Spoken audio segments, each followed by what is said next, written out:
Petrol പമ്പുകളിലേക്കുള്ള പ്രവേശന കവാടം എല്ലാ വാഹനങ്ങൾക്കും കയറാനാകും വിധം വലുതായിരിക്കണമെന്ന് റോഡ് സുരക്ഷാ അതോറിറ്റി. നഗരത്തിലെ ഏറ്റവും വലിയ വാഹനത്തിന് കയറാനാകാത്ത രൂപത്തിലുള്ളവ മാറ്റിപ്പണിയണം. വിശ്രമ കേന്ദ്രങ്ങളിലേക്കുള്ള പ്രവേശന കവാടങ്ങൾക്കും ഈ ചട്ടം ബാധകമാണെന്ന് അതോറിറ്റി വ്യക്തമാക്കി.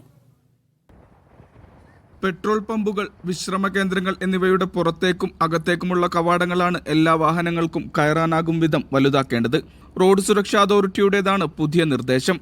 നഗരത്തിലെ ഏറ്റവും വലിയ വാഹനത്തിന് പ്രവേശിക്കാൻ കഴിയും വിധമാണ് സജ്ജീകരിക്കേണ്ടത്.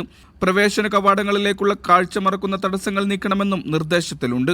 പ്രധാന റോഡുകളിലേക്കുള്ള പ്രവേശനവും പുറത്തുകടക്കലും സുഗമമാക്കുന്നതിനായി പ്രത്യേക പാതകൾ നിർമ്മിക്കുമെന്നും അതോറിറ്റി അറിയിച്ചു. ഗതാഗത സുരക്ഷ, റോഡുകളുടെ കാര്യക്ഷമത എന്നിവ ഉയർത്തുന്നതിന്റെ ഭാഗമായാണ് പുതിയ മാറ്റങ്ങൾ.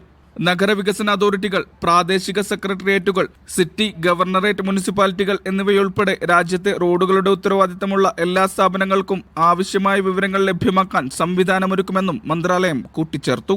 ഡ്രൈവർ ഇല്ലാത്ത വാഹനങ്ങൾ നിരത്തിലിറക്കാൻ ആവശ്യമായ മാറ്റങ്ങൾ റോഡ് വികസനവുമായി ബന്ധപ്പെട്ട് ആസൂത്രണം ചെയ്യുന്നുണ്ടെന്നും അധികൃതർ വ്യക്തമാക്കി. Media 1, Riyadh.